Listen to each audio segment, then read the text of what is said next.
This episode is brought to you by Mack Weldon. Mack Weldon is reinventing men's basics. They believe in smart design, premium fabrics, and simple shopping. I've been smashing and testing the hell out of a bunch of their stuff, and I'm going to focus on their underwear as one example. I've been wearing their Air Knit X 5-inch boxer briefs for a while now, and I absolutely love them. I've used them to hike in national parks like Big Bend. I use them to record podcasts. They can be used for anything. They're engineered to keep you dry, cool, and comfortable to the end of your workout or workday. The fabric is soft, lightweight microfiber, which maximizes airflow and stretches in every direction. It's breathable, moisture-wicking, and odor-fighting, which is great for a bridge troll like me. Here's what a few critics have to say. New York Times/Wirecutter evaluated Mack Weldon's 18-hour jersey boxer brief. Here we go. Quote, "Our testers seemed almost conflicted about how fancy they felt while wearing these boxer briefs. Quote, these are lovely. You put them on and you feel rich," one tester said. "This underwear makes me want to waste money on a hotel room and fancy booze to seduce my already wife and spoil her right," added another. Now to Esquire. Quote, "An expertly executed pair of briefs from a brand that does them better than almost anyone else," end quote. Now to Men's Health. Quote, "Mack Weldon took the process seriously with over 10,000 hours to perfect the best underwear money can buy. Seriously, this one checks all the boxes you should be looking for when purchasing underwear," end quote. Now back to me. Mack Weldon also covers a lot more than underwear. They have socks, shirts, underwear, hoodies, polos, active shorts. They check all the boxes. Mack Weldon promises comfort and a consistent fit for all of your basics. So check them out and try them out. If you don't like your first pair of underwear, you can actually keep them and they will still refund you, no questions asked. So you have nothing to lose. Again, my favorite so far is probably the Air Knit X 5-inch boxer briefs. It seems like the 18-hour jersey boxer brief is one of the most popular. So check them out. To get 20% off of your first order, visit mackweldon.com/TimTim and enter promo code TimTim. That's mackweldon.com/TimTim and use promo code TimTim. Mack Weldon, reinventing men's basics. This episode is brought to you by 8 Sleep. My God, am I in love with 8 Sleep. Good sleep is the ultimate game changer. More than 30% of Americans struggle with sleep, and I'm a member of that sad group. Temperature is one of the main causes of poor sleep, and heat has always been my nemesis. I've suffered for decades, tossing and turning, throwing blankets off, putting them back on, and repeating ad nauseum. But now I am falling asleep in record time, faster than ever. Why? Because I'm using a simple device called the Pod Pro Cover by 8 Sleep. It's the easiest and fastest way to sleep at the perfect temperature. It pairs dynamic cooling and heating with biometric tracking to offer the most advanced but most user-friendly solution on the market. I polled all of you guys on social media about the best tools for sleep, enhancing sleep, and 8 Sleep was by far and away the crowd favorite. I mean, people were just raving fans of this. So I used it, and here we are. Add the Pod Pro cover to your current mattress and start sleeping as cool as 55 degrees Fahrenheit or as hot as 110 degrees Fahrenheit. It also splits your bed in half, so your partner can choose a totally different temperature. My girlfriend runs hot all the time. She doesn't need cooling. She loves the heat, and we can have our own bespoke temperatures on either side, which is exactly what we're doing. Now, for me, and for many people, the result, 8 Sleep users fall asleep up to 32% faster, reduce sleep interruptions by up to 40%, and get more restful sleep overall. I can personally attest to this because I track it in all sorts of ways. It's the total solution for enhanced recovery, so you can take on the next day feeling refreshed. And now, my dear listeners, that's you guys, you can get $250 off of the Pod Pro cover. That's a lot. Simply go to 8sleep.com/Tim or use code TIM. That's 8, all spelled out, EIGHT, sleep.com/Tim, or use coupon code TIM, TIM. 8sleep.com/Tim for $250 off your Pod Pro cover. Optimal minimal. At this altitude, I can run flat out for a half mile before my hands start shaking. Can I answer your personal question? Now would seem an appropriate time. What if I did the opposite? I'm a cybernetic organism, living tissue over a metal endoskeleton. Ferriss Show. Hello, boys and girls, ladies and germs. This is Tim Ferriss, and welcome to another episode of The Tim Ferriss Show. I'm thrilled to have our guest today, Giuliana Furci, on Instagram at Fungi. That's GiuliFungi. Giuliana is founder and executive director of the Fungi Foundation, established in 2012, the world's first nonprofit dedicated solely to fungi. She is a Harvard University associate, Dame of the Order of the Star of Italy, which is one of the best honorary titles I've ever heard in my life, co-chair of the IUCN Fungal Conservation Committee, mother, author of several titles, including a series of field guides to Chilean fungi, and contributor to numerous publications on the environment, such as the first State of the World's Fungi Report, Biodiversidad de Chile, Patrimonio y Desafíos, and the IBPA Award-winning book, Fantastic Fungi. Giuliana has worked for the fungi since 1999 and in the nonprofit sector for the last 17 years. She has held consulting positions in U.S. philanthropic foundations, as well as full-time positions in international marine conservation NGOs and Chilean environmental NGOs. You can find her on Instagram at Fungi. Again, that's spelled Giuli, fungi, and at Fungi Foundation. The website is ffungi.org. Giuliana, welcome to the show. Thank you very much, Tim. It's an honor and a pleasure. I thought we would start at the beginning because you represent quite an international cocktail. You were born in the UK of a Chilean mother and an Italian father. How does that all come together? How does that happen? Well, the short and unsweet answer to that is that dictatorship and exile leads to that. So my mother was a victim of the coup in 1973 here in Chile. She was a political prisoner for a year, incarcerated and tortured, and then made to leave. And she left Chile, arrived in Italy, where she met my father, and then moved to London with a scholarship to study a master's degree. So I am a product of exile. Wow. I have many follow-up questions. So we're going to work in reverse order. What did your mother study for her master's? My mother is a geographer and an economist. So she has always studied things that have to do with decentralization. Why was she persecuted under the regime after the coup in Chile? Because, first of all, she thought differently. And that's one of the biggest sins in these regimes. She was a student and she, from a very young age, was active in politics, in student fora, and really in just creating discussion. When she fled or when she left, how did she choose where to go?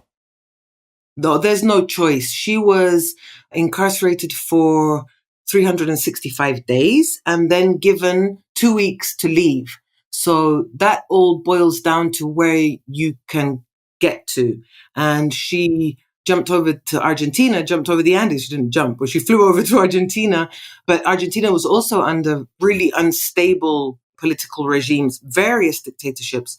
And from there, she was able to travel to Italy, where she stayed for 2 years, and then to England. So really, there's no choosing. Now, did Italy come out of a contact in Argentina? I'm just wondering why Italy specifically, that country. I know that in places like Buenos Aires, of course, you have a very long history of emigration from Italy, from Spain, from Germany. Is that how the country, Italy itself as a destination, came up? No, it wasn't through Argentina. It was because her mother, my grandmother, and aunt had already left Chile and had established in Italy. The reason is Italy was open to receiving refugees. Italy had a policy of welcoming people who were fleeing the regime here. And so did other countries like Sweden, and other places around the world. So it's more to do with how Italy was open to receiving people. How did, and this may not seem germane to much of what we'll explore later, but it is germane because it relates to how you became who you are. How did your parents meet? My father was a student in Rome. I come from a very small village in Calabria. my father's family. My grandparents didn't know how to read or write. They were contadini, so producers of olive oil, wine, salami, subsistence living. And my father left his village and went to study by day and work by night, and was studying when, the Italian Communist Party and Socialist Party were welcoming all these Chilean refugees. And he met my mother during a welcome party for Chilean refugees, and they fell in love. Yeah. And that was it.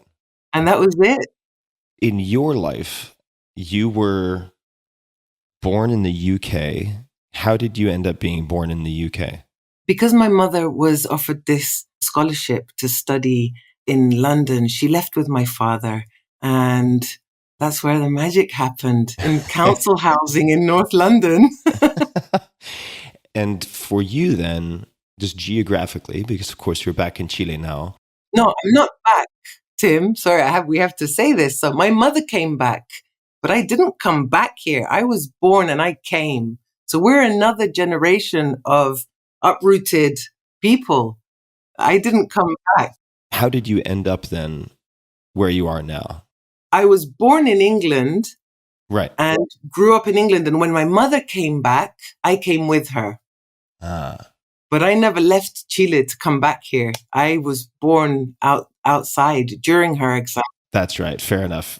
Yeah. So there's an untold story there of many of the offspring, children of refugees and exiles who also have their life truncated in some paths because their parents can return to their homeland. And you come with them because who are you to stop them from, coming back to where they never chose to leave from? How old were you when you, not returned to, but traveled to Chile? Almost 15.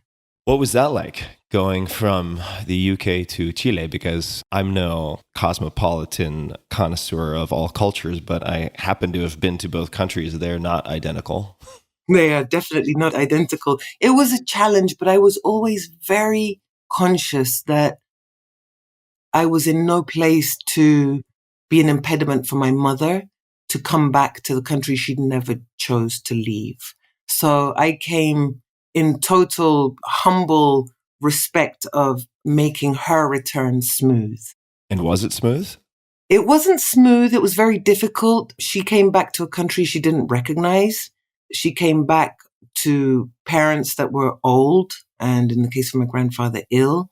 And she came back to a country that was disjunct, a country that was looking for this sort of neo-capitalist development way of doing politics and commerce, but not quite getting there. So it was hard. And did you then study in Chile, or did you study and do your undergraduate and so on elsewhere?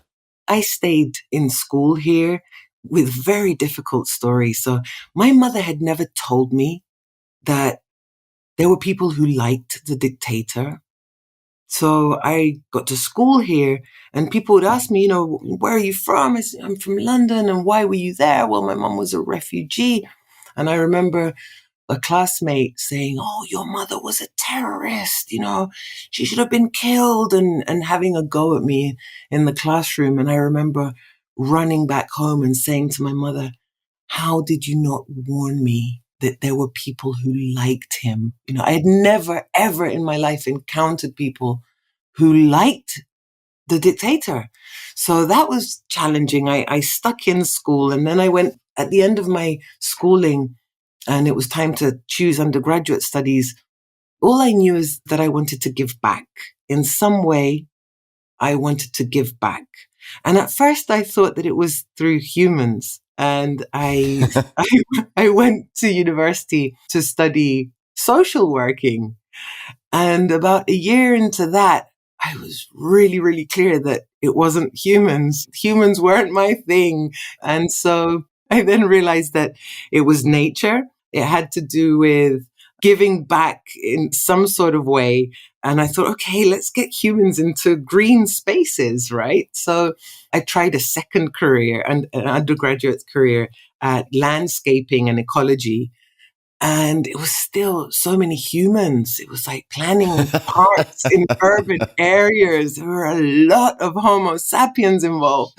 And I was like, no, this isn't it. And finally, I said, okay, I'm just going to try plants in the water. Like there will be no humans there underwater. And I studied aquaculture. And that's where I finished my undergraduate studies in southern Chile, in northern Patagonia. I went to a university in a city where I knew nobody. And I managed to finish it. And it was on that journey that I got to where I am now. So how do you well, let me ask first, is aquaculture a vibrant and widespread endeavor in Chile? Because I have very little familiarity. I know, for instance, in New Zealand, it's a huge focal point. But in Chile, I would imagine with the coastline, perhaps that's also the case. Unfortunately, Chile is a country that has housed open net pen salmon farming in its waters. So for your audience and our audience today to understand, aquaculture is basically the cultivation of aquatic resources, aquatic species. So it could be algae, can be shellfish, so mollusks, or fish, finfish. And Chile is one of the largest producers of farmed salmon in the world.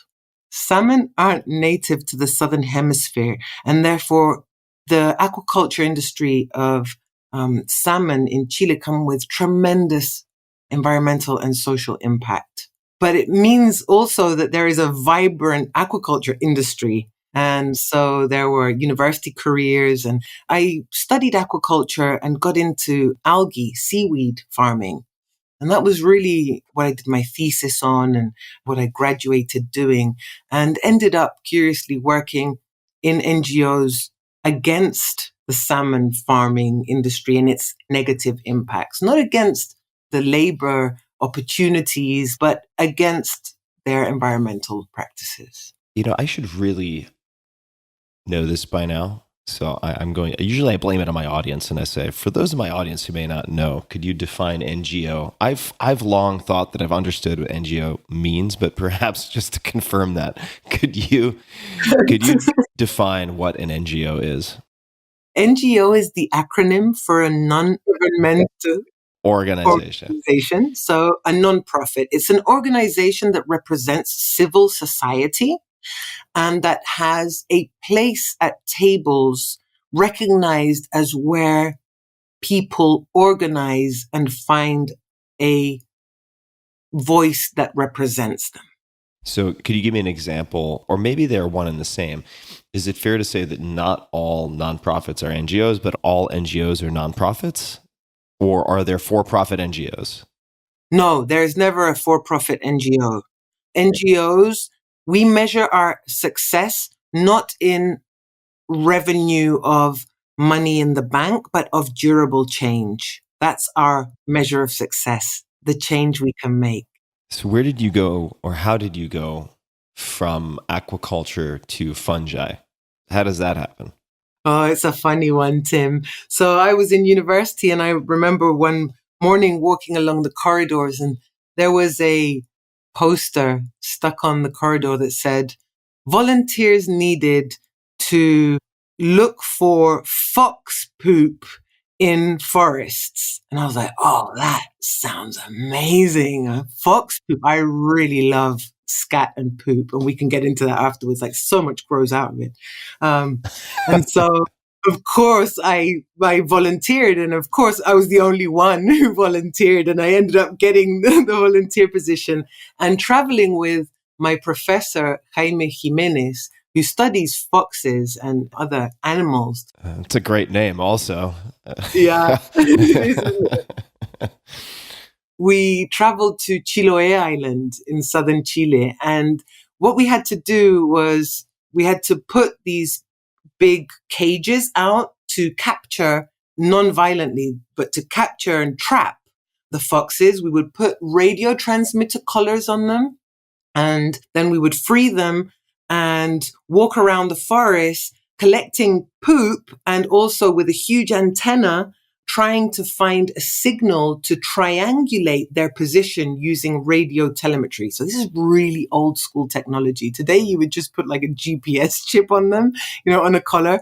But this was, 20 something years ago, and we're walking around bushwhacking with a huge antenna and trying to get some sound in to see where their position is. And at the same time, picking up all the poop we could find. And then I would go back to the laboratory and dry the poop and then sort of open it up and see what they had eaten. That was my job. But it was on that trip that I was walking along a path with this antenna, and I saw a huge mushroom on a tree trunk, and I wanted to know who it was. And there were no books on Chilean fungi. And it was a lightning bolt. It was like, I'm going to do this. And something happened that I have never been able to stop, even if I've tried. But I got home and online shopping had just begun, and Barnes and Noble had the opportunity to ship books to the US, and then I'd have somebody, ship them to Chile, and then Amazon was a thing too. And I bought every book I could find on fungi. Of course, Paul Stamets books were the first ones I found, and I would devour everything I could read. It was that one mushroom who I wanted to know that triggered it all. I love that you use who with the fungi. I really, really like that. And I must ask, because I just need to know, it'll bother me if I don't. What was the objective of the research with the fox, scat, and radio telemetry? We were measuring how the foxes were being displaced due to logging of native forest. So as the forest was being lost, habitats destroyed, where were the foxes going? And they were going uphill, up the mountain, trying to get into more and more remote places. But then, you get to the tree line and there's not much more food for them. So we wanted to know what they were eating as they were moving. And there were a lot of rodents they were eating, and a lot of really beautiful beetle exoskeletons. You find rainbows in fox scat. I have to say that. Sounds like an art opportunity for some aspiring graphic artist out there. And as you tell the story of seeing this mushroom on the tree trunk, being unable to find a book that describes or catalogs Chilean fungi, for me, that begs the question, in general, why does it seem that mushrooms and fungi have been so understudied? There are two main reasons. And the first one is because fungi have always been associated to the pagan, to paganism, right? They're organisms that are associated with rot, with decomposition. They often have textures and odors that aren't pleasant to all. They grow associated to humid and sometimes dark places. So that's one reason. And of course, their fantastical properties at altering states of consciousness, which for the Catholic Church was something very scary and very dangerous. And on the other hand, they were thought to be plants, and they were thought to be inferior plants, which is even worse. They were treated as this group of organisms with moss and with ferns that were just very minorly important with respect to vascular plants that form trees and, beautiful flowers. And so they were discarded. So you mentioned Paul. Paul is a huge fan of yours, as we both know. You have certainly, from that first encounter with that mushroom on the tree, learned a lot. And I'd love to hear, within Chile, what you found that strikes you as unique or interesting with respect to mycology. There are two ways to answer this question. First of all, my journey is forged on the absence of opportunity in Chile. So when I discovered fungi and discovered that I couldn't really find much more about them. There was nowhere to study here in Chile, nowhere at all. I had a choice. My choice was I could leave Chile and I could go back to England. I could study mycology. I could become a researcher, really, really enrich my knowledge. Or I could use my life's effort to make sure that nobody else would ever be faced with that decision again, and use my life's effort so that nobody would ever, ever have to feel they had to leave their country if they loved mycology. And that was my choice. And that's where I found I could give back. So really what startled me about Chile, first of all, was the absence of opportunity and the opportunity to create opportunity. And in terms of the fungal diversity of Chile, everything is fantastic. Every encounter is sublime. The colors, the textures, the possibility to walk in a forest in fall and in an hour encounter over 100 different species, different sizes, different contextures, textures, smells, different functions, and ultimately this opportunity to coincide with these most amazing organisms in the world. Yeah.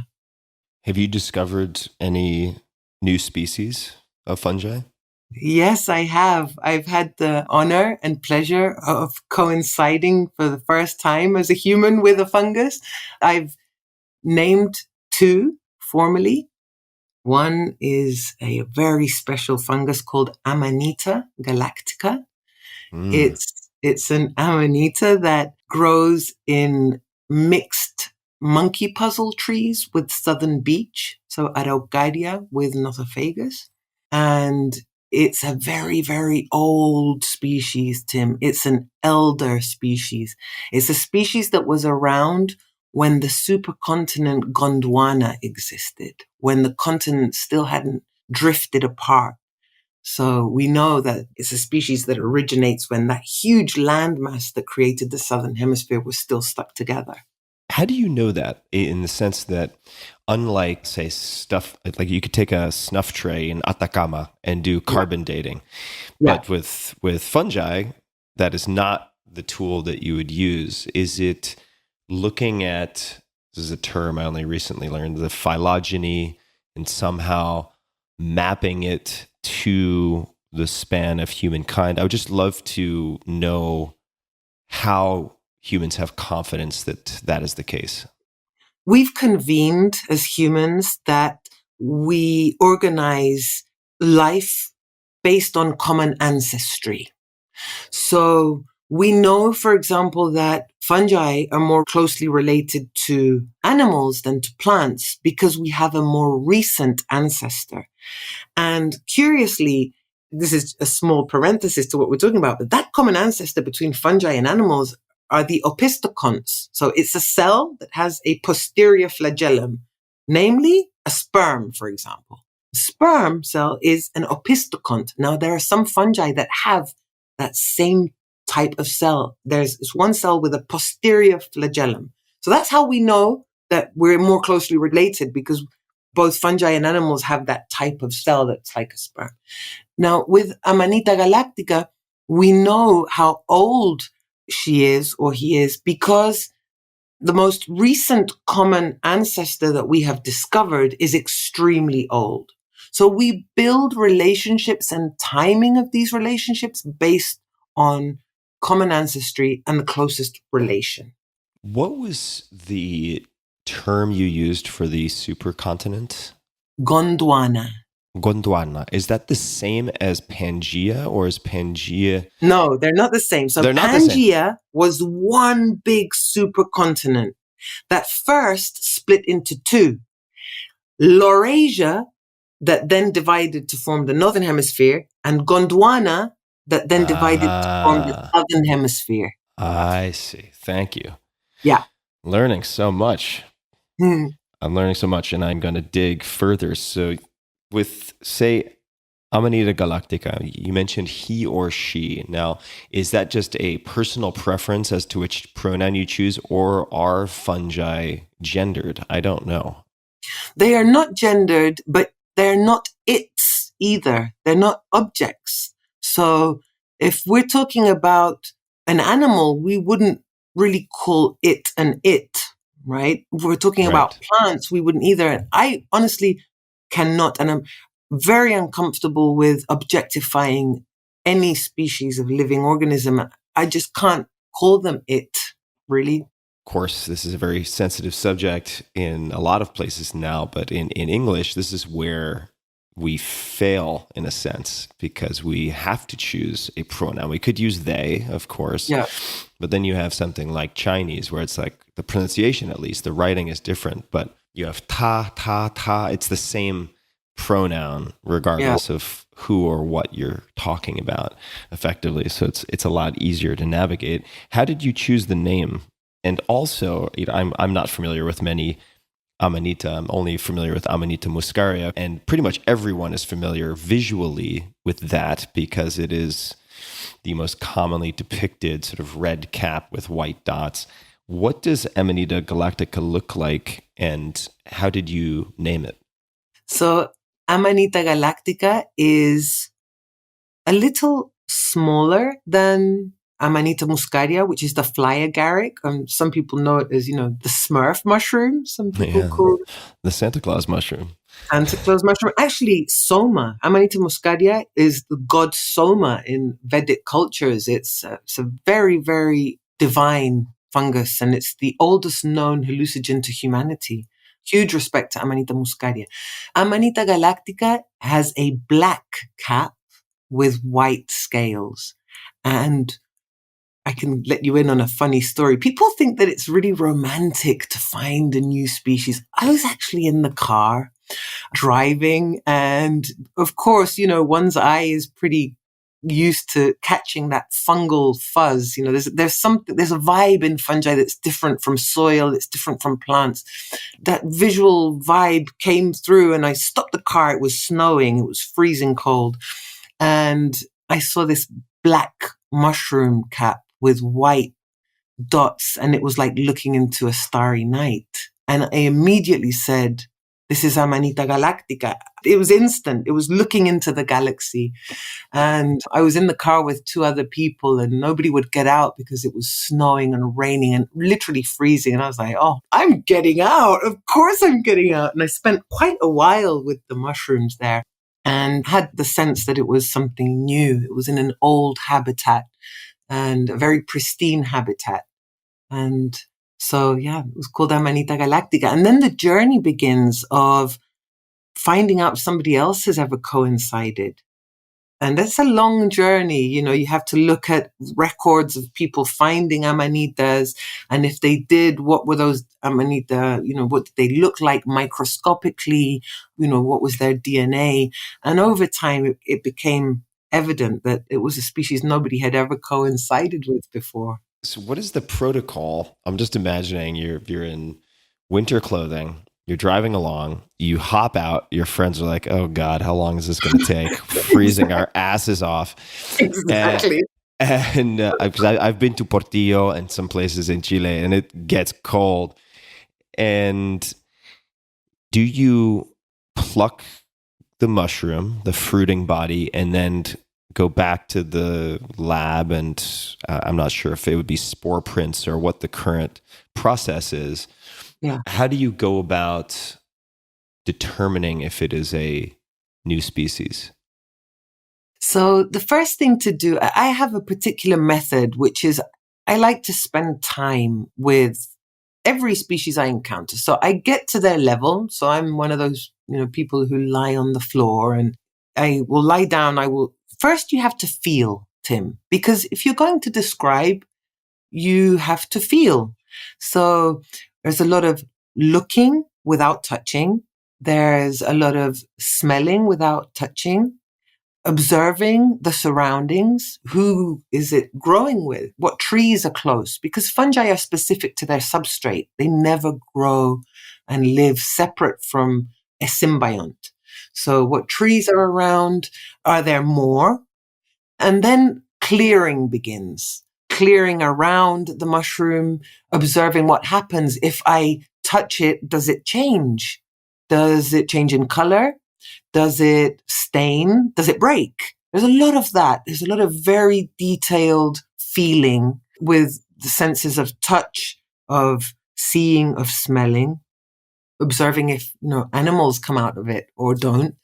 And we don't pluck them. We will, when you're doing scientific collecting, you will try to pop it out, making sure that nothing remains in the soil. So you will dig a bit with your fingers and you will make sure you get to the bottom of this sporum, of this macroscopic body, and pick it up, observing every single step. Because there are some mushrooms that you touch and they change color, that you touch and you lose a texture, that you pick up and it breaks. And whether it's hollow, whether it's stuffed, whether it's solid, are really important features. Whether when you pick it up and it starts going dry, it changes color, is a really important feature. Everything is important. So there's a lot of sensuality in that first encounter. And then you carefully wrap it in something that doesn't scratch it, or sometimes you can just hold it in a basket, making a little bed. And we go back to, if you're lucky, you're in a place with electricity. I am a field mycologist that explores pristine areas of the world. So sometimes it's just going back to camp. We go back and another process of observation begins, but now opening that mushroom up, cutting it. Again, what's inside? Is it solid inside? Did it change? Does it smell? It's really a sensual process. And after you write down all these notes, you take photographs with size references, you proceed to dry it. Now you have to dry it in a very specific way in which DNA isn't degraded. Now we can't cook them. 80-90% of a mushroom is water. So it's a process that's really important. Otherwise it will rot. And if you have electricity, you'll use a food dehydrator. Now, traditionally, because I explore pristine places for fungi and there's no electricity, the drying part is the biggest challenge. And believe it or not, nobody has invented a really efficient field dehydrator yet. So I put them in my sleeping bag, and I normally share a tent with my fungi, my collected fungi, and use body heat to dry them, or silica gel. And then once they're stored dry, you look at the microscope for microscopic features and you extract DNA for sequencing. Now, before, it used to be the microscopic features that would determine the relationships between species. Today, we know that those microscopic characteristics aren't enough to determine relatedness, and we use DNA. So based on those DNA sequences and databases that exist of all these sequences, you know whether it's been discovered or not. And then you proceed to describe. I see. So you have the equivalent of like an Interpol DNA database for fungi. Just a quick thanks to one of our sponsors, and we'll be right back to the show. This episode is brought to you by Athletic Greens. I get asked all the time what I would take if I could only take one supplement. The answer is invariably Athletic Greens. I view it as all-in-one nutritional insurance. I recommended it, in fact, in the 4-Hour Body. This is more than 10 years ago, and I did not get paid to do so. With approximately 75 vitamins, minerals, and whole food sourced ingredients, you'd be very hard-pressed to find a more nutrient-dense and comprehensive formula on the market. It has multivitamins, multi-mineral greens complex, probiotics and prebiotics for gut health, an immunity formula, digestive enzymes, adaptogens, and much more. I usually take it once or twice a day just to make sure I've covered my bases if I missed anything I'm not aware of. Of course, I focus on nutrient-dense meals to begin with. That's the basis. But Athletic Greens makes it easy to get a lot of nutrition when whole foods aren't readily available. From travel packets, I always have them in my bag when I'm zipping around. Right now, Athletic Greens is giving my audience a special offer on top of their all-in-one formula, which is a free vitamin D supplement and 5 free travel packs with your first subscription purchase. Many of us are deficient in vitamin D. I've found that true for myself, which is usually produced in our bodies from sun exposure. So adding a vitamin D supplement to your daily routine is a great option for additional immune support. Support your immunity, gut health, and energy by visiting athleticgreens.com/Tim. You'll receive up to a year's supply of vitamin D and 5 free travel packs with your subscription. Again, that's athleticgreens.com/Tim. Are you drinking mate? Yes, I am. I'm so jealous. I wish I could. Jealous. Now, do you call that straw? Okay, for people who can't see the visual, you're holding a gourd. It has, I don't know if it's covered in carved leather. No, it's pumpkin, carved pumpkin. Yeah. Calabaza Calabaza. with some ornamentation on the outside. It has a metal top, so it looks kind of like a baseball that has the very top cut off, and then it's hollowed out. You have yerba mate in there, which looks kind of like chopped spinach to the untrained eye, which you then, what is the word in English? Steep? Cebar, right? Cebar. And then you have the straw. Do you call that a bombilla? Bombilla? Una bombilla, yes. Una bombilla. Yeah. So that you stick a straw into this, and the straw has holes in it. It's a metal straw, so the straw does the filtering. That really brings back the memories. I used to live in Argentina, so I drank mate almost every day, whether it was cruz de Malta, rosamonte, con palo, sin palo. Yeah. Oh, wow. You lived in Argentina, Tim? I did. Don't hold it against me. I won't. But I'm really curious as to why. I was spending time in Panama in 2005. I think it was 2005.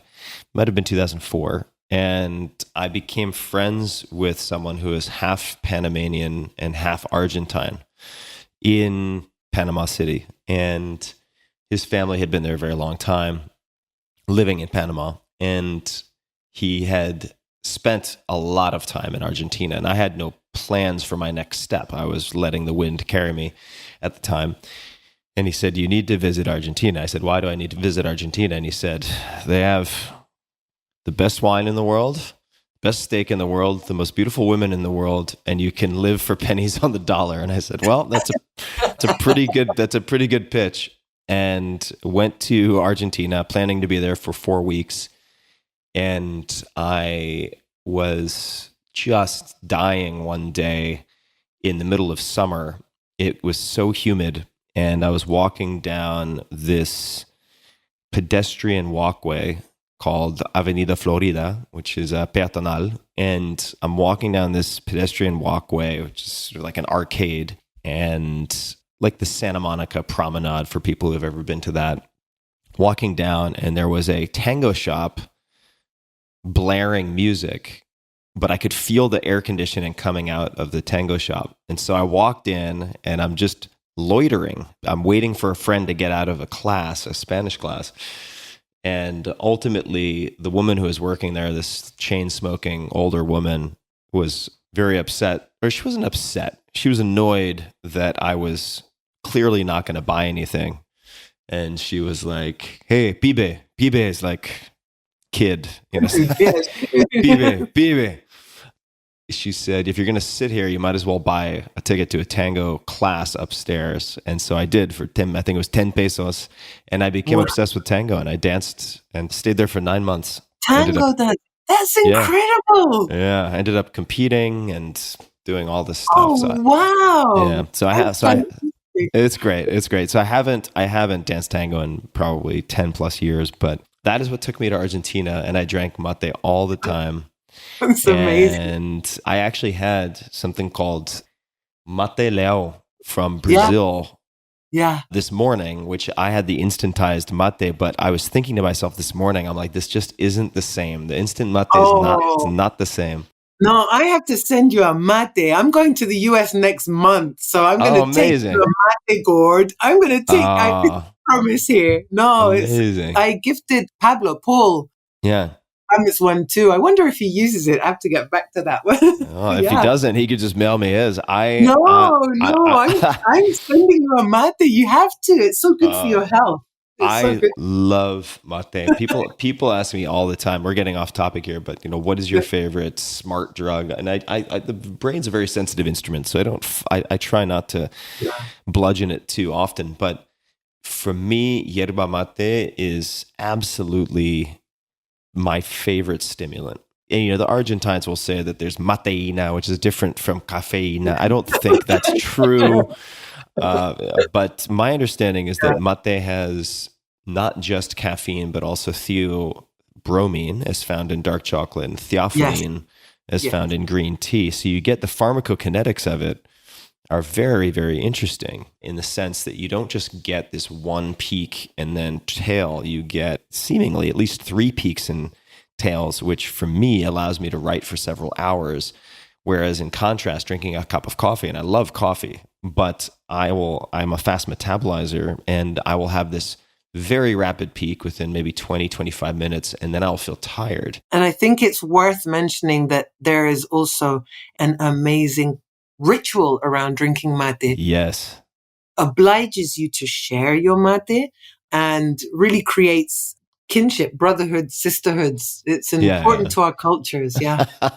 And also side note, at least in Argentina at the time, there was a line you could ask someone if they wanted to, tomar un mate, or is mate, I'm forgetting, is it masculine or feminine? Un mate. El mate. El mate, yeah, tomar un mate. So you could ask if somebody asked you if you wanted to, to take a mate in their apartment, that was like, hey, come upstairs for a drink kind of thing. So it's a very deep culture of mate with the gauchos and everything. I mean, it's different in, you go to Argentina, if you go to Uruguay, it's slightly different. The gourds. And the gourds are different too. So I'm drinking, this is a Uruguayan mate that has a wide mouth. Yeah. Oh, wow. Brings back the memories. Really brings back the memories. So you mentioned, I think, 2 species. Was it 2 species? Yeah. What is the other? So the second species is called Cortinarius chlorosplendidus.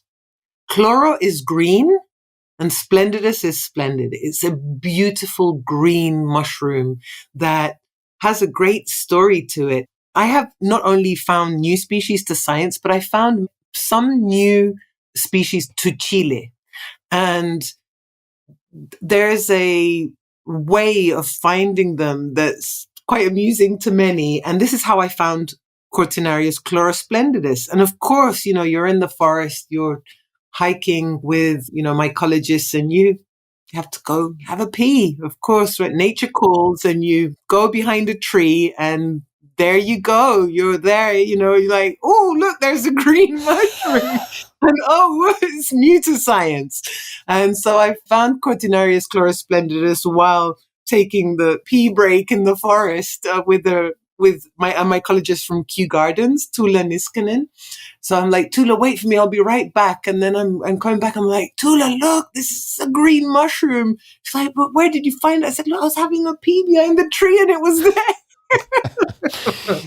So do you have colleagues who have spent like decades going on the expeditions to find new species, and they're like, God damn it, Giuliana, what next? She's going to go to find a sandwich and look behind, the hot dog vendor and find a new species. I can imagine. Yeah. Or maybe you're just a good luck charm they keep with them. It's the mate. If you drink enough mate, you have to stop more often. You have to stop and pee, and it definitely sharpens your visual senses. Where is Kew Gardens? That's Kew?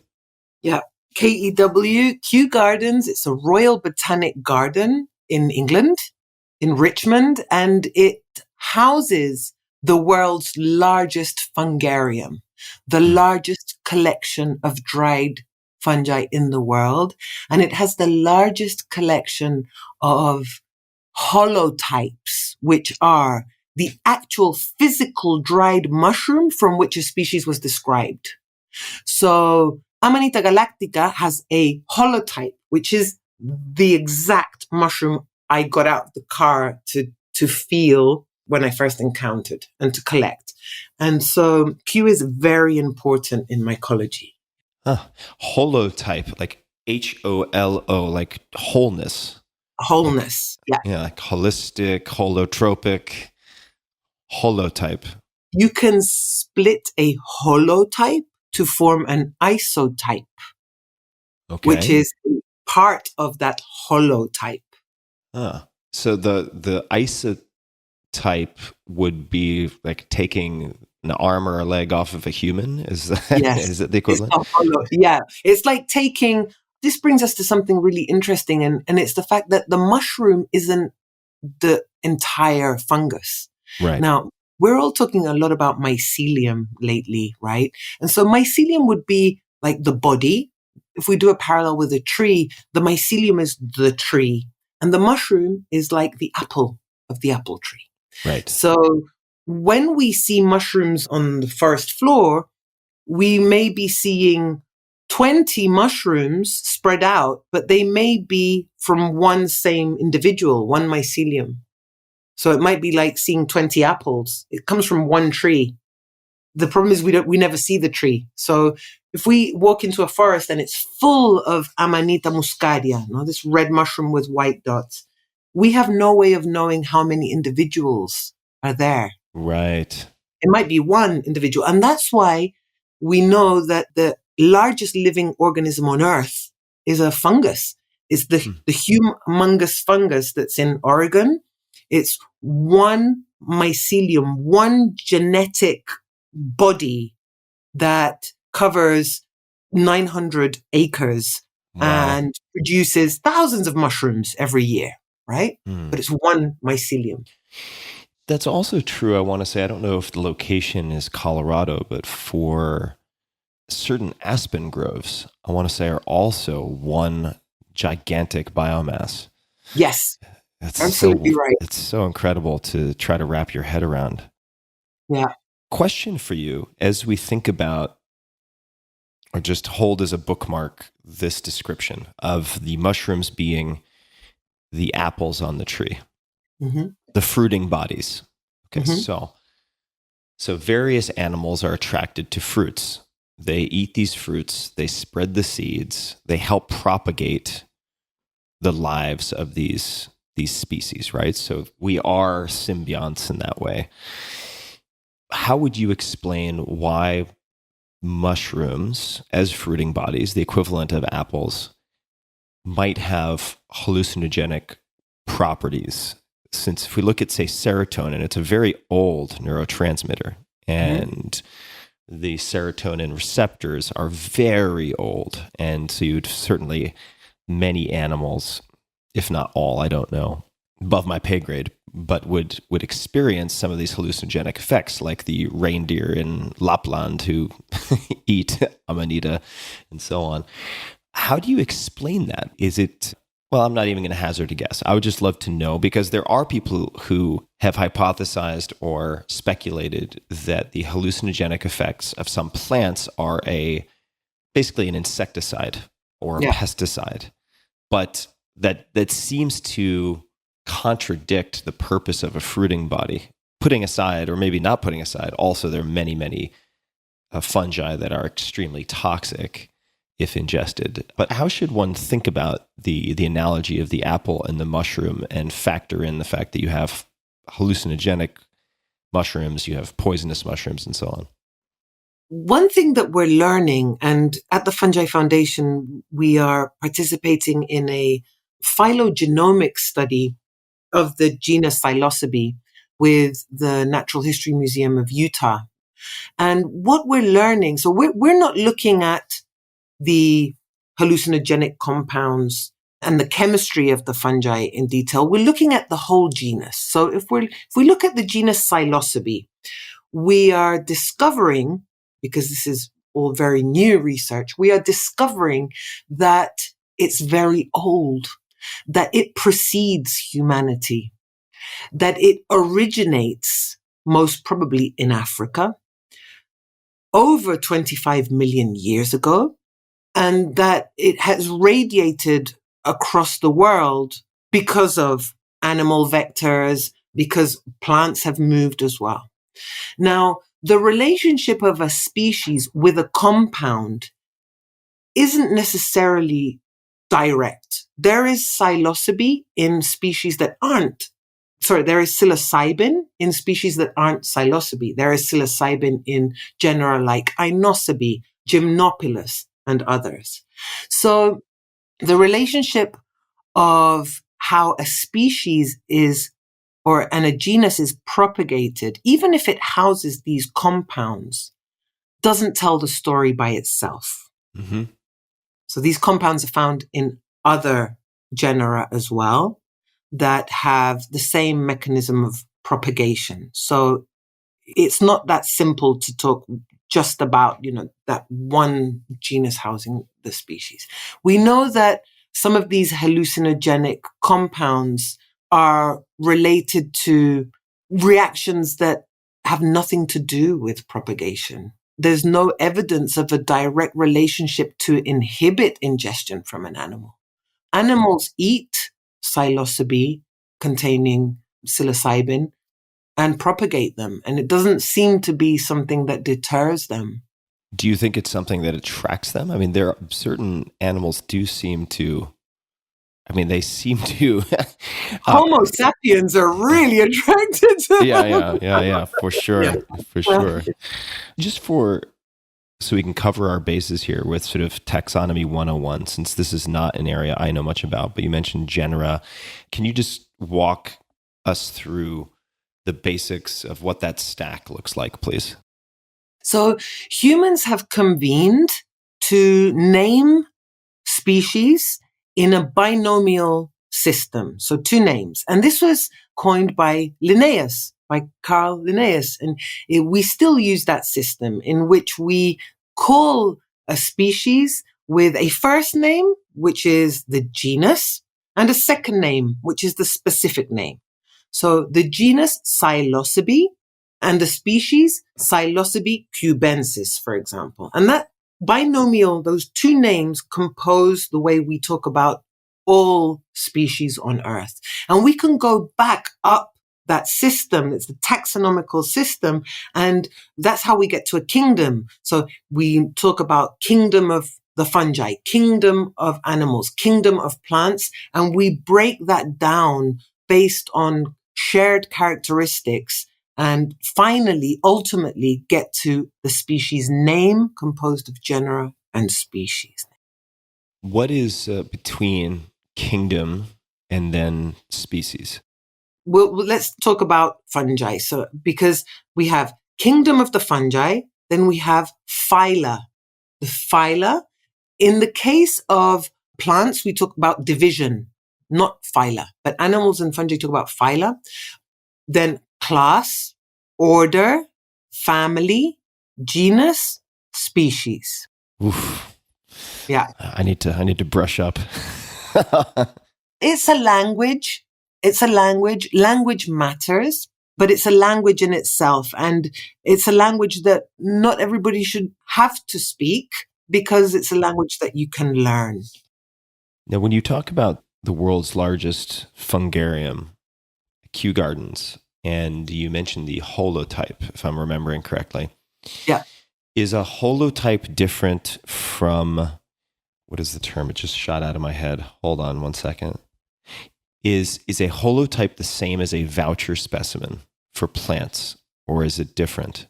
A holotype is the first voucher. It's the voucher from which the species was described. It's the physical specimen that was the first to give the name to a species. I see. It's for the first field sample. It's the first one. It's the one that was used to give the name. And then you can voucher many more of the species and deposit them in a fungarium. So, for example, I'm curator of the FFCL Fungarium. We house over 2,000 specimens, vouchers, but we only have, I think, 3 holotypes. Let's talk about Jane Goodall. She's a friend and supporter of yours, and she's also been on the podcast. Tremendous woman, of course. Incredible human being. How did she come into your life? Oh, Jane Goodall visited Chile, and I was invited to a dinner, a small dinner that was held to welcome her. And I took her my books as a gift. I think it was actually only one book I had published at that moment. And I greeted her, listening to her in awe of this tremendous force of nature. And when I gave her the books, she said, this incredible, the fungi, you're absolutely right. We they're different from plants and animals, and I'm trying to make a point of acknowledging them as who they are. And it was a very simple conversation. But the next day, I went to one of her talks again, and she came up to me and she said, Giuliana, I've been thinking and I've been looking at your work and your book, and, you are with fungi where I once was with the chimps. Don't stop. She said, don't stop. I'll never forget her words. This feeling of being a voice for the voiceless. She was, at the beginning of her career, a voice for chimpanzees when nobody was talking for them or about them. And what she had seen from that first encounter with me to the next day where we met again, she had found out that I was working to voice for fungal justice, justice for the fungi. And she acknowledged that. And that was the first encounter. And about a month later, I received a handwritten letter from Jane to my home in the post that said how much she had, loved meeting me, how much she had been thinking about it, and for me to please excuse her because she had just written a book and she hadn't been in time to deliberately include the fungi. So it still only referred to plants and animals, and that she was sorry and that she would make sure in her next book to acknowledge the fungi. Of course, I have that letter very well. Yeah, that was my story with her. And then over time, because of her support and her encouragement to not stop on my mission, there was something very acute in that bonding and that looking at each other. We're both field scientists, both mothers. And being a mother field scientist takes some extra energy, let's put it that way. In her case, she had put her son, in a cage to protect him from harm. I've had to leave my son, for long times to go on expeditions. And it takes that a higher understanding of your determination. And we saw that in each other. She saw it in me and she acknowledged that. And so she's been fundamental. And from then on has supported with reviews for books I've published afterwards, and with endorsing the proposal to include fungi in language in conservation frameworks. Yeah. She's amazing. She is amazing. And I am going to ask you in a moment about the Chilean Constitution, which is going to seem like a non sequitur to people who don't know what I'm talking about. We'll get there. Before we do get there, I've only met Jane via Zoom or via teleconference, and she has a uniquely powerful presence even on a screen. What is it like? Could you describe what it is like to spend time with her or to meet her in person? Okay, so I'm Italian, right? So she's like a mother. She's like a mother. She is sensorial. She hugs you. She will touch you. She will greet you. And because I'm also British, it's uncharacteristic of Brits. She's very physical, which is amazing. And she's very easy to reach. I think what Jane has that is, of course, something to admire and something I strive to achieve is really, really leaving yourself out of the picture and focusing on what your mission is for these organisms that you dedicate your life to. So how did you get fungi recognized in the Chilean Constitution, and why is that meaningful? Why is that a mission worth dedicating yourself to? They're recognized in a constitutional law. So it's not the actual text of the Constitution. It's the law that is called the General Law for the Basis of the Environment. So it's the highest legislative level. And really, there's an MO, there's a modus operandi on how to work for policy change. I learned that way of working while I worked in Oceana, Chilean office of the US organization, Oceana. And I worked in a Chilean foundation called the RAM Foundation. And I was working around issues related to the negative environmental impacts of salmon farming. And so I learned a way of getting environmental issues recognized in regulation and legislation. And in 2010, there was an opening to modify the Chilean law. And when a law is open to comment, anything can happen. And that's why legislators are so reticent to even, modifying a small word in legislation or regulation, because it opens the opportunity for a lot more to change. And when that happened in 2010, I started driving the issue that fungi needed to be recognized on par as plants and animals. And so that really we cannot talk about an ecosystem if we don't acknowledge the fungi. A lot of international agencies had been pushing the world to adopt an ecosystemic view of nature. Now, what is an ecosystemic view of nature? It basically is the fact that nothing is independent from another, that everything is connected. The organisms that connect everything are the fungi. If we look at a forest, it's like, the plants, the animals, they don't connect unless the fungi are there. The fungi are like the egg in a cake. If you're going to make a cake and you have flour and you have sugar and you have butter, if you don't put egg in it, those ingredients don't stick together and you can't make the cake, right? And the fungi are like that egg. If they're not in the mix, all these ingredients and components don't stick together. So we went forward to Congress with a group of NGOs and made the case using fungi's astonishing attributes and charismatic data, and said Chile is a country that has a poor environmental performance. There's international recommendation from different agencies to adopt an ecosystemic view of nature. The only way to do that is to recognize the fungi. We're a country that houses the first NGO on earth, the first nonprofit on earth that works for the fungi. So there was somebody pushing with the know-how of the environmental sector. And after 2 years, Tim, of talking to senators, talking to members of parliament, producing briefs that really made the case of why this was important, how it would be done, Chile became the first country in the world to recognize fungi in its law and then in its regulations. So honestly, the country has an ecosystemic view of nature. It doesn't look at plants and animals as separate from each other. It considers the organisms that unites it all. What are your hopes for the implications or consequences of that? Where do you hope it to go, might be a better way to put it. I'm happy to see that it's going towards global recognition of fungi in policy on an international level. Today, I am very proud to say that large conservation bodies have adopted mycologically inclusive language in how they communicate nature.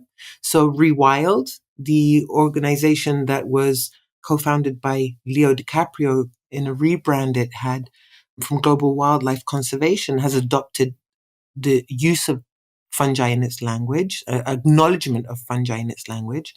The IUCN, the International Union for the Conservation of Nature, is talking about plants, animals, and fungi, and flora, fauna, and funga. They are acknowledging the existence of the kingdom of the fungi in policy and regulations and legislation recommendations. And so my hope is that we leave the obsolete term of fauna and flora behind, that we start talking about fauna, flora, and funga. Funga is the word that delimits fungal diversity of a given place, that we stop talking about animals and plants as macroscopic life on Earth only, that we talk about animals, fungi, and plants, because language creates reality. And if we are still constantly discarding their existence through language or not acknowledging their existence and their role in language, we will never be able to create funding streams for their research. We will never be able to create policy for their inclusion in education. We will never be able to really create the pipelines and the systems by which the nature-based solutions that fungi hold can be brought to light. My hope for the future is that in at least my lifetime's effort, people will acknowledge in language their importance and their existence, and that they will be considered in policy for education and conservation everywhere. It's so important to underscore what you said about language creating reality. Right? If you want to affect change in policy or regulation, the language that is used is so important. I mean, the labels we use sort of determine what we see and don't see. I can't remember, I think it was either Wittgenstein or Goethe who said the limits of my language are the limits of my world. And Yes. I think that's very, very, very true. Let me ask you, if we step back for a second, to come back to an earlier comment, if fungi and animals have this common ancestor, this kind of fork in the road that might be represented by this posterior flagellum and so on, what are the, if there are any implications of that, or if we think about fungi being closer to animals or humans than to plants, if that's a defensible statement, what does that mean? Does it mean more than just the sort of academic understanding or agreement that there is this common ancestor? What does that represent or mean to you? I mean, for people listening, I would imagine that's kind of a question that comes to mind. It means a lot. First of all, it's a fact. We are more closely related to fungi than fungi are to plants. So fungi really are more closely related to animals. It's hugely important because if we look at, for example, I'm going to use an example, penicillin. Penicillin is an antibiotic that has changed the fate of humanity because let's convene that before the First World War, you could have died from an infection from a paper cut. And it's thanks to penicillin and these antibiotics, especially penicillin, that we can cure infections. Now, penicillin is an antibiotic produced by fungi to protect themselves from bacteria. Now, the fact that we're so closely related to fungi implies that it works for us too. That's wild. I've never heard anyone put it that way. It works for us too. We have the sensitivity to be able to use it because we defend ourselves from infection the same way that fungi do. And it's because we're related. Wow. So that's a huge implication. And that's probably the best way, the most graphic way to say it.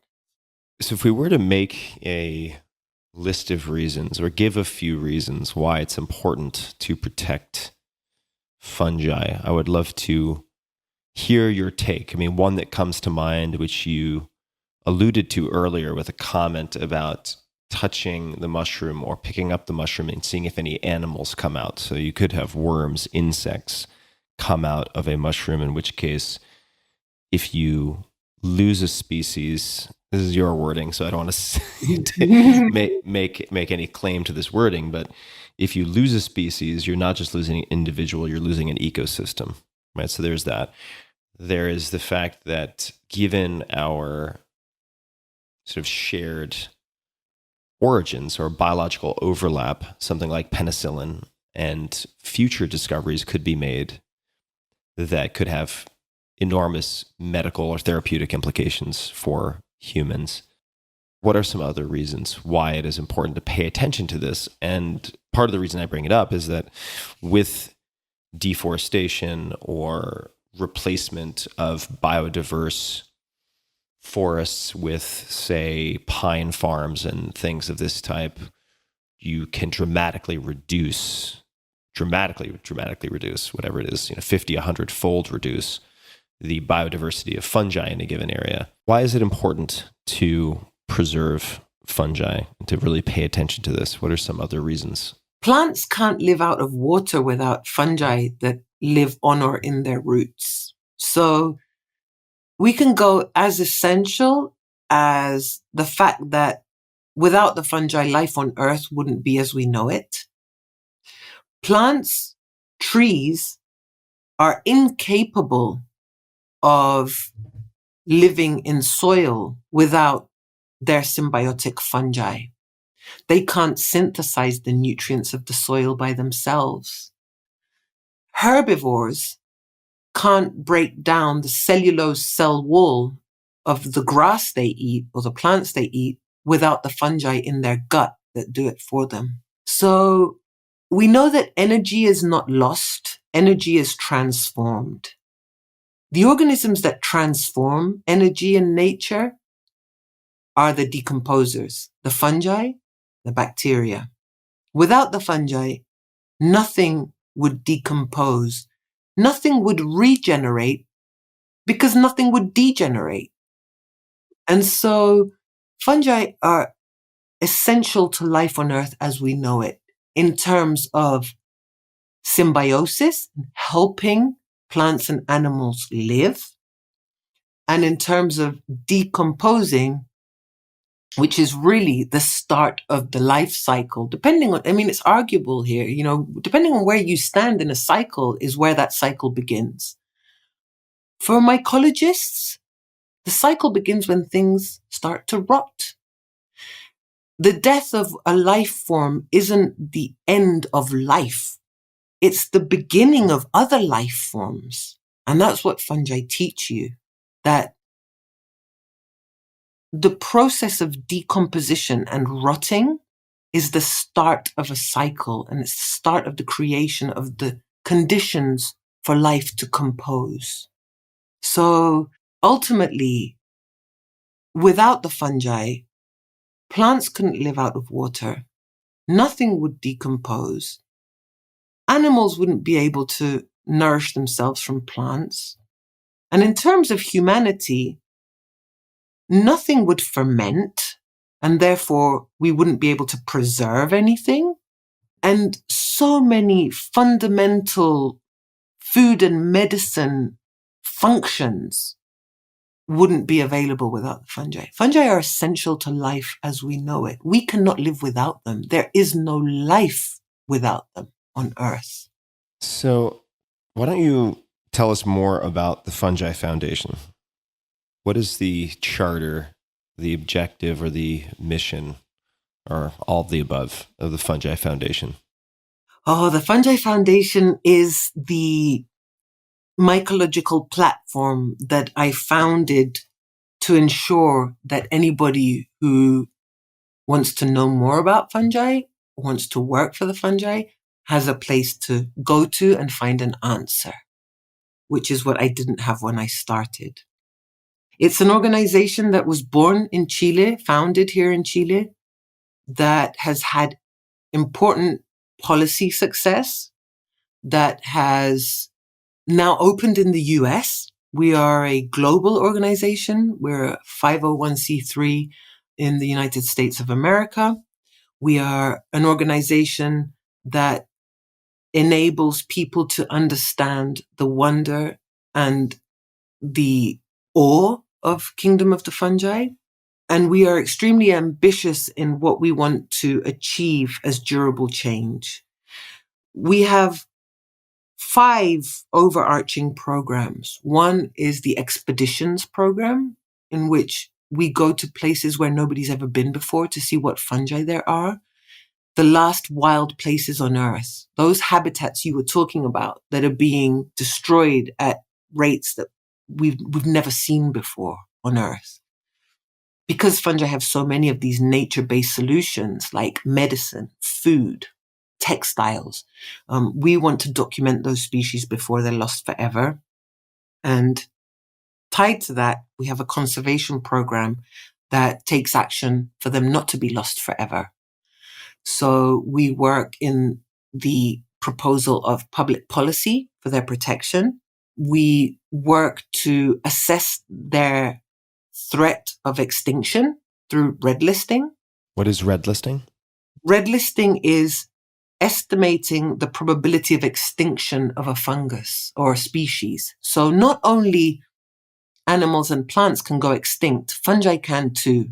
And the process of red listing determines how close or how far we are to extinction for a species. So through the tool of red listing, we can make the case of policies and management plans to protect those species in those last wild places.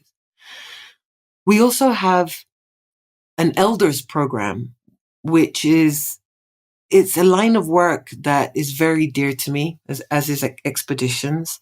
And what we've taken on is to map every known ancestral and traditional use of fungi by humanity. And that map is very well advanced. We have collected both published information and oral history from different parts of the world that talk of how humanity has culturally co-evolved with fungi to weave baskets, to make sunblock, to dye fibers, to be used as symbols of power, to treat infertility, to treat wounds. And so that program really is a reservoir. It's like the Noah's Ark of fungal solutions for the world. And it's a huge responsibility we have. It's never been done before. And last but not least, I would say, our work in education. We believe that in schools around the world, children should be taught as much about fungi as they are taught about plants and animals. And to do that, fungi have to be included in school curriculum. We have developed a curriculum, and we have co-created part of that curriculum with Fantastic Fungi. And I'm happy to say that the Fungi Foundation will be implementing a school curriculum paired to US standards. We'll be implementing in the US and in other parts of the world so that children can learn about fungi in school.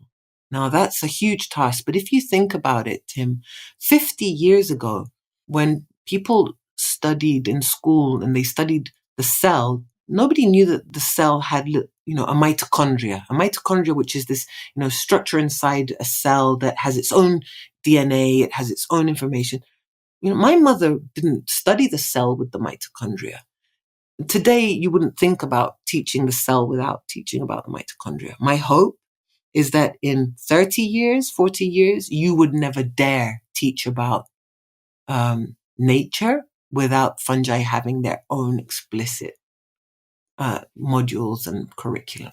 So we're building that. So those are some of the things we're doing. The organization is blessed to have Paul Stamets on its board, to have Natalie Kelly on its board, Joanna Foster, who is a winemaker in Argentina and other places with amazing natural wines, and Antonio Basigalupo and Jose Mingo, who are founding members. So we're a pioneering organization.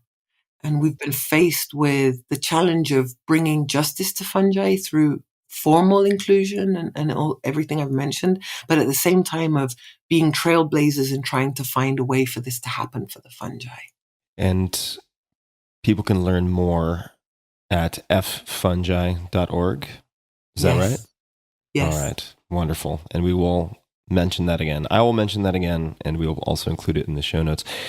What other sources of inspiration and knowledge have greatly influenced you? Let's start with books. Are there any particular books that have greatly influenced you with respect to mushrooms, mycology, fungi, nature?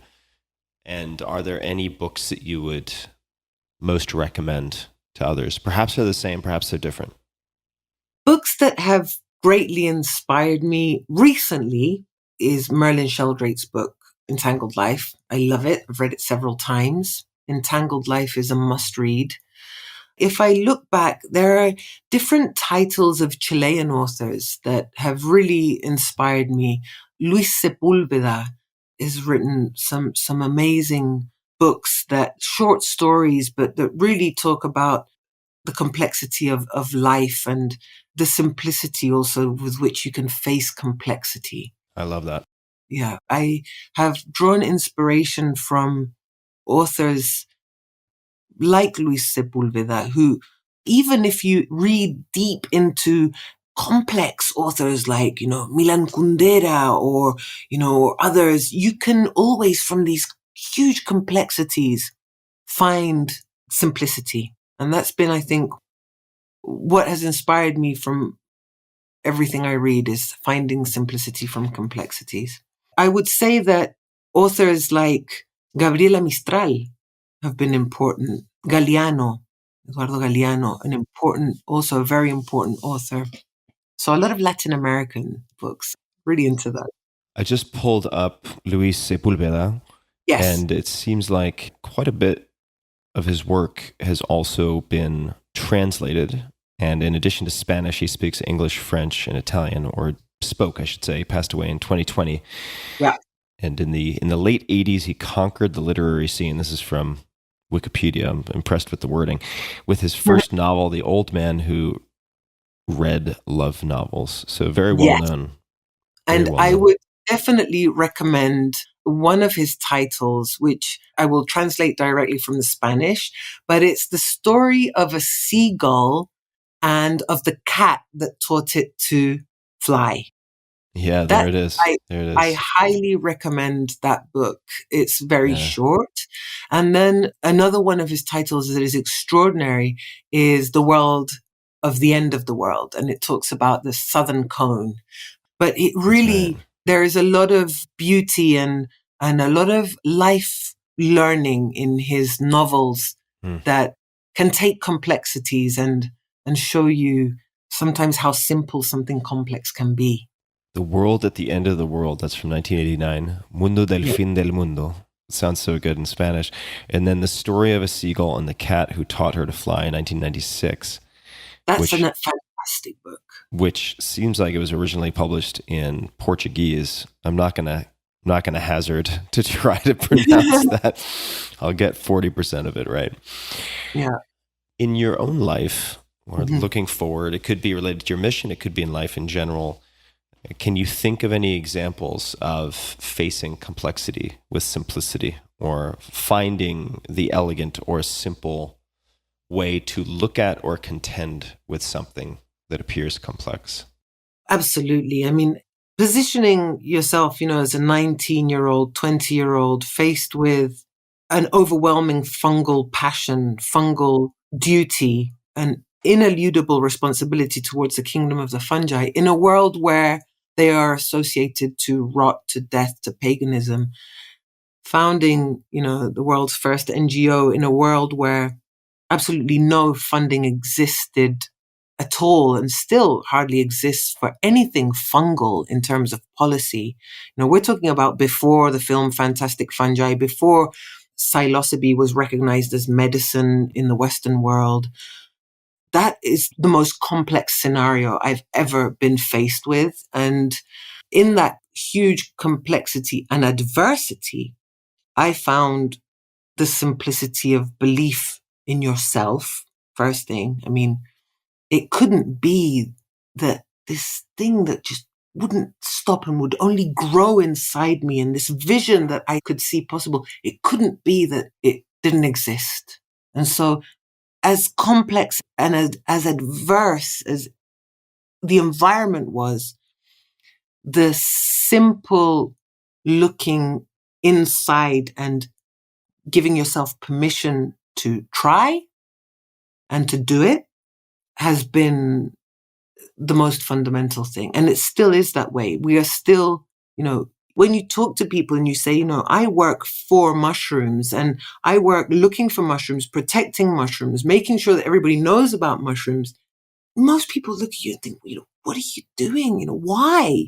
Why would you do that? I mean, how can you live like that? How can you feed your son from doing that, And the answer is inside, and the answer is in hard work. So that's what I've learned from complexity, simplicity of looking in. I certainly hope you're right that in maybe not 30, maybe 20, maybe 10 years, that people will look back and the answer will be very obvious as to why you would dedicate yourself to fungi. In the same way that if someone were to say today, I dedicate myself to plants in X, Y, and Z capacity, or I dedicate myself to preservation and conservation of animals in X, Y, and Z capacity, they would not have that surprised response.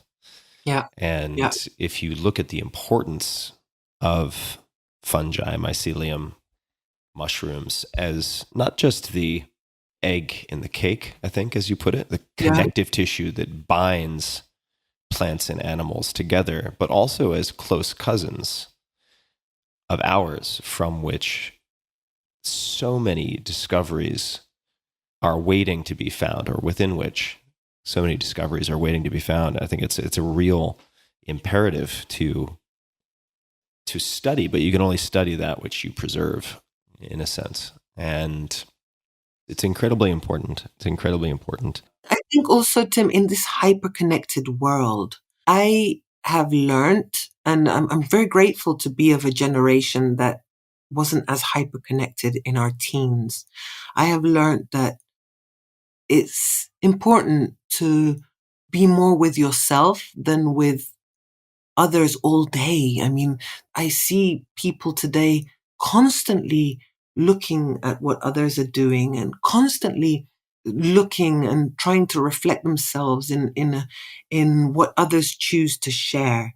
And how important it is when you believe in something, when you have an idea, to take the time with yourself to develop it, to investigate what you're thinking about. We all can make a contribution if we give ourselves the time and space to develop our contribution and not be constantly looking for everybody else's contribution in a way. So this hyperconnectivity, I think, is not helping us to be able to take on these paths of in-depth, study. Results aren't always immediate.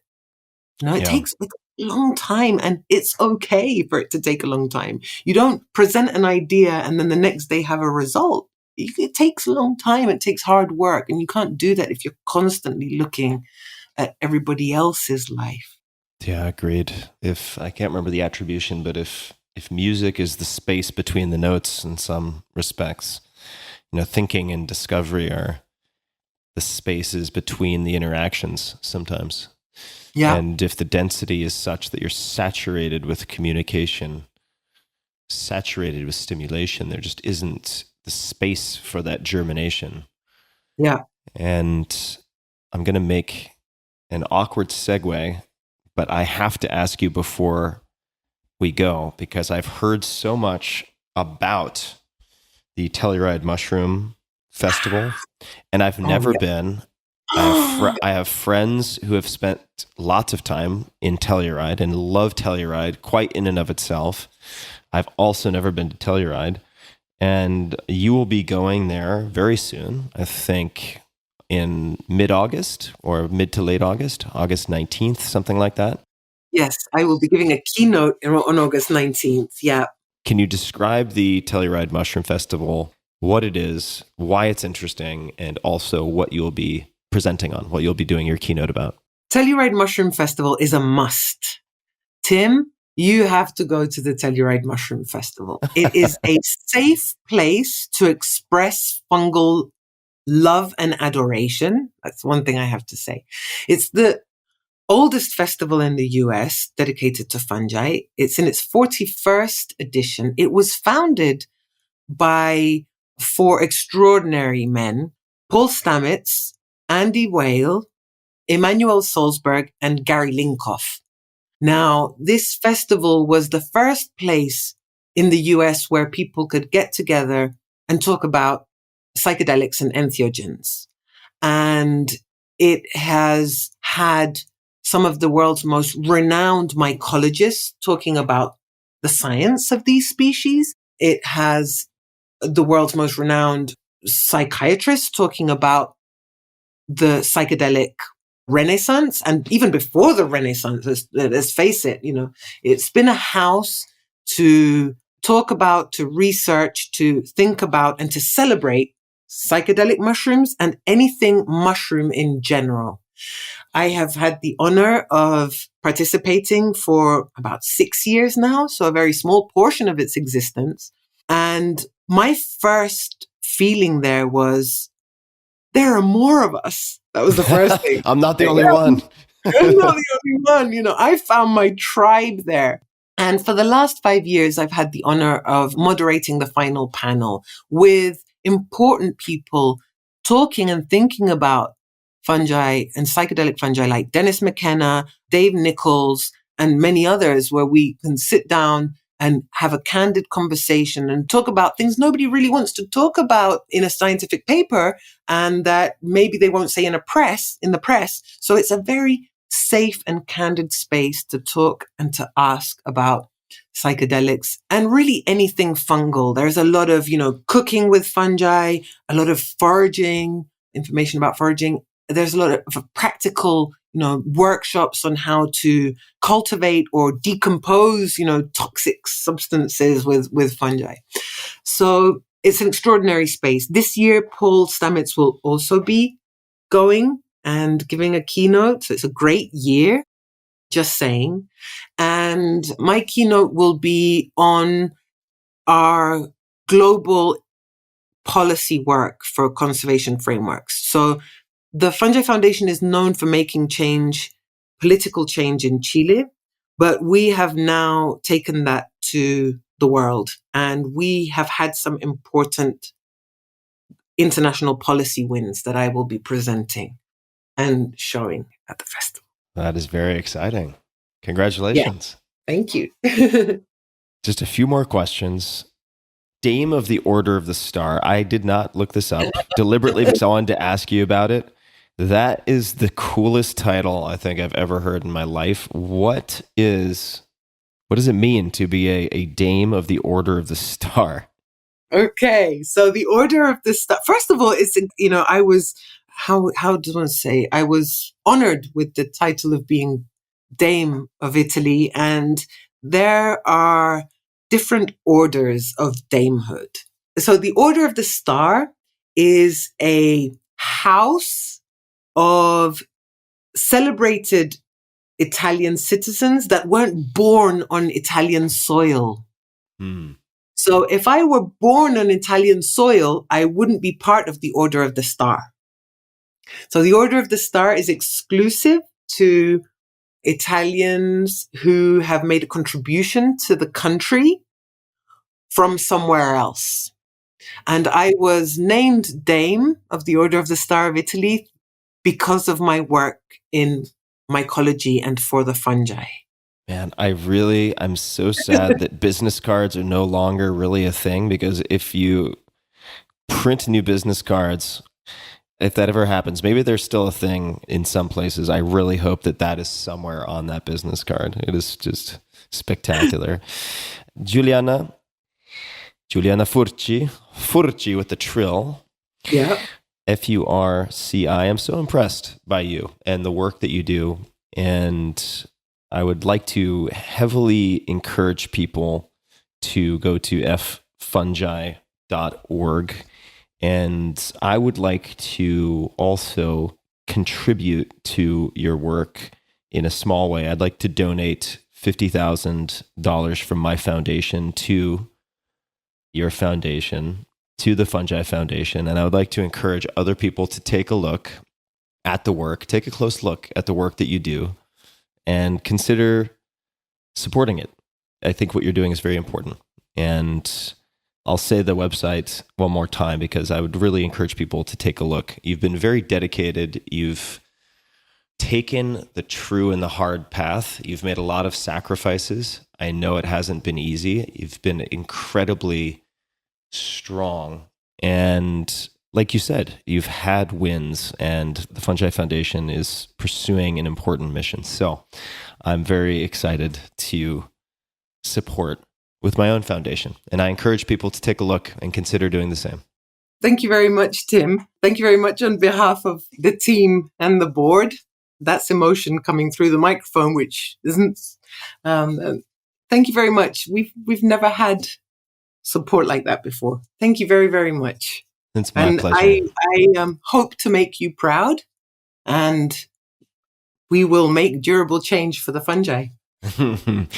and someday we'll have to share some mate together, and hopefully in Telluride or in a forest. That's right. So if I make it to Telluride, and I also would encourage people to check out the festival and to hear your keynote in person. I have heard tremendous things about the festival. I mean, tremendous 10 out of 10 recommendations from multiple people I deeply respect, and also multiple friends who know me really well.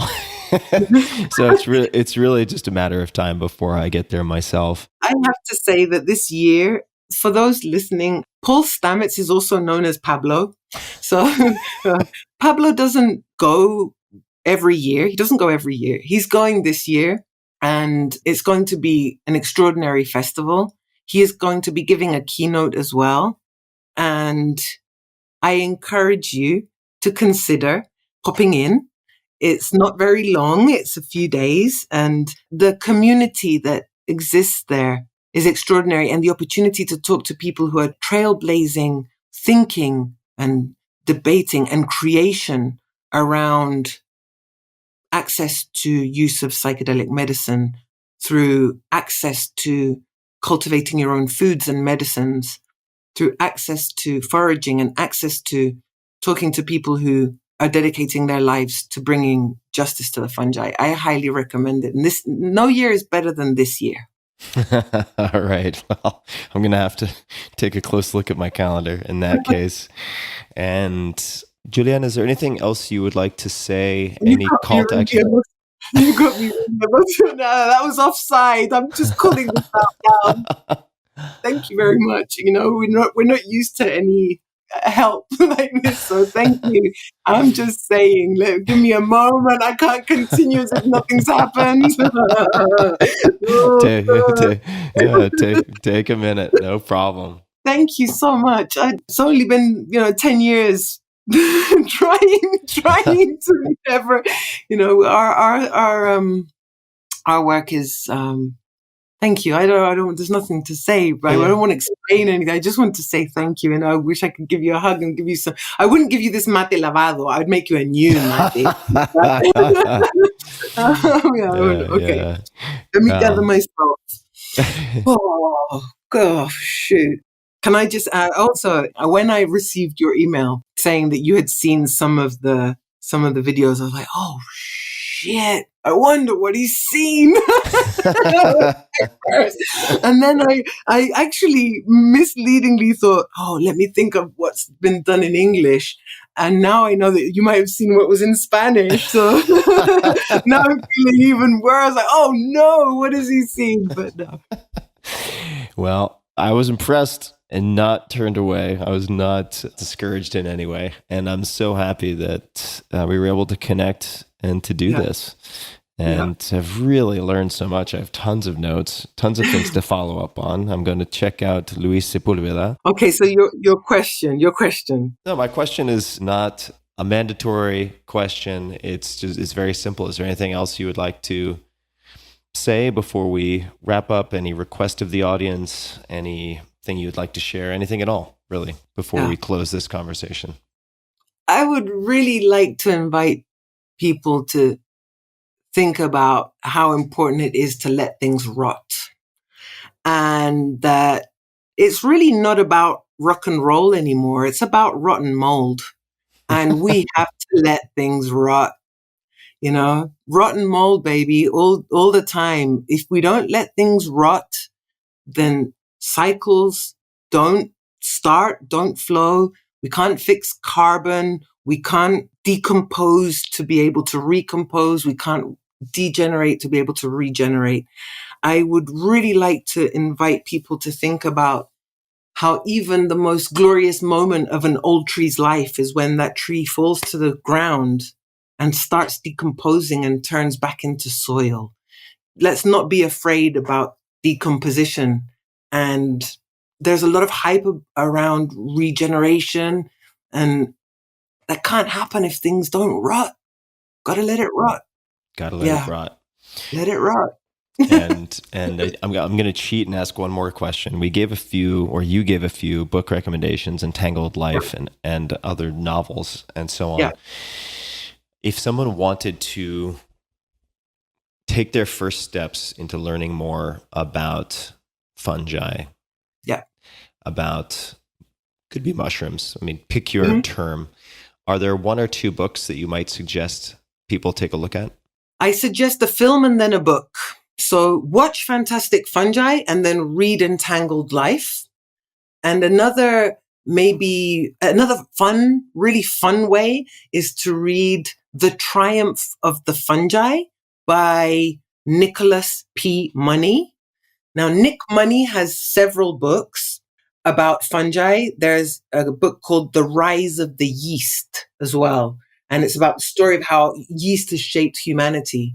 So Nicholas P. Money is a must read to learn in a lighter way, in a less scientific way, but in a really well-informed and referenced and real way about how fungi have shaped the planet. Beautiful. And may they continue to support and shape the planet, and hopefully with our help and in part vis-a-vis the Fungi Foundation. And people can find the Fungi Foundation at ffungi.org. You can find Giuliana Furci. I'm trying to get it right, at Giuli Fungi, GIULIFUNGI. Also at Fungi Foundation on Instagram. And we will include links to everything we discussed in addition to all of that at tim.blog/podcast. And what a tremendous pleasure, and hope to see you in person, meet you in person very soon indeed. Thank you for taking the time. Thank you very much. And thank you very much for the space. Absolutely, my pleasure. And to everyone listening, let things rot. Learn more about fungi, your close cousins, and until next time, thank you for tuning in. Hey guys, this is Tim again. Just a few more things before you take off. Number one, this is 5 Bullet Friday. Do you want to get a short email from me? Would you enjoy getting a short email from me every Friday that provides a little morsel of fun before the weekend? And 5 Bullet Friday is a very short email where I share the coolest things I've found or that I've been pondering over the week. That could include favorite new albums that I've discovered. It could include gizmos and gadgets and all sorts of weird shit that I've somehow dug up in the world of the esoteric as I do. It could include favorite articles that I've read and that I've shared with my close friends, for instance. And it's very short. It's just a little tiny bite of goodness before you head off for the weekend. So if you want to receive that, check it out.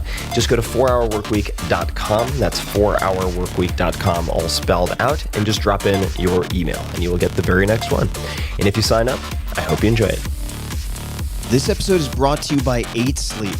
My God, am I in love with 8 Sleep. Good sleep is the ultimate game changer. More than 30% of Americans struggle with sleep, and I'm a member of that sad group. Temperature is one of the main causes of poor sleep, and heat has always been my nemesis.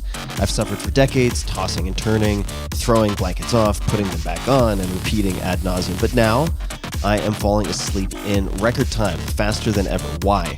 Because I'm using a simple device called the Pod Pro Cover by 8 Sleep. It's the easiest and fastest way to sleep at the perfect temperature. It pairs dynamic cooling and heating with biometric tracking to offer the most advanced but most user-friendly solution on the market. I polled all of you guys on social media about the best tools for sleep, enhancing sleep, and 8 Sleep was by far and away the crowd favorite. I mean, people were just raving fans of this. So I used it, and here we are. Add the Pod Pro cover to your current mattress and start sleeping as cool as 55 degrees Fahrenheit or as hot as 110 degrees Fahrenheit. It also splits your bed in half, so your partner can choose a totally different temperature. My girlfriend runs hot all the time. She doesn't need cooling. She loves the heat, and we can have our own bespoke temperatures on either side, which is exactly what we're doing. Now, for me, and for many people, the result, 8 Sleep users fall asleep up to 32% faster, reduce sleep interruptions by up to 40%, and get more restful sleep overall. I can personally attest to this because I track it in all sorts of ways. It's the total solution for enhanced recovery, so you can take on the next day feeling refreshed. And now, my dear listeners, that's you guys, you can get $250 off of the Pod Pro cover. That's a lot. Simply go to 8sleep.com/Tim or use code TIM. That's 8, all spelled out, EIGHT, sleep, 8sleep.com/Tim or use coupon code TIM, T-I-M. 8sleep.com/Tim for $250 off your Pod Pro cover. This episode is brought to you by Mack Weldon. Mack Weldon is reinventing men's basics. They believe in smart design, premium fabrics, and simple shopping. I've been smashing and testing the hell out of a bunch of their stuff, and I'm going to focus on their underwear as one example. I've been wearing their Air Knit X 5-inch boxer briefs for a while now, and I absolutely love them. I've used them to hike in national parks like Big Bend. I use them to record podcasts. They can be used for anything. They're engineered to keep you dry, cool, and comfortable to the end of your workout or workday. The fabric is soft, lightweight microfiber, which maximizes airflow and stretches in every direction. It's breathable, moisture-wicking, and odor-fighting, which is great for a bridge troll like me. Here's what a few critics have to say. New York Times/Wirecutter evaluated Mack Weldon's 18-hour jersey boxer brief. Here we go. Quote, "Our testers seemed almost conflicted about how fancy they felt while wearing these boxer briefs. Quote, these are lovely. You put them on and you feel rich," one tester said. "This underwear makes me want to waste money on a hotel room and fancy booze to seduce my already wife and spoil her right," added another. Now to Esquire. Quote, "An expertly executed pair of briefs from a brand that does them better than almost anyone else," end quote. Now to Men's Health. Quote, "Mack Weldon took the process seriously with over 10,000 hours to perfect the best underwear money can buy. Seriously, this one checks all the boxes you should be looking for when purchasing underwear," end quote. Now back to me. Mack Weldon also covers a lot more than underwear. They have socks, shirts, underwear, hoodies, polos, active shorts. They check all the boxes. Mack Weldon promises comfort and a consistent fit for all of your basics. So check them out and try them out. If you don't like your first pair of underwear, you can actually keep them and they will still refund you, no questions asked. So you have nothing to lose. Again, my favorite so far is probably the Air Knit X 5-inch boxer briefs. It seems like the 18-hour jersey boxer brief is one of the most popular. So check them out. To get 20% off of your first order, visit mackweldon.com/TimTim and enter promo code TimTim. That's MackWeldon.com/TimTim and use promo code TimTim. Mack Weldon, reinventing men's basics.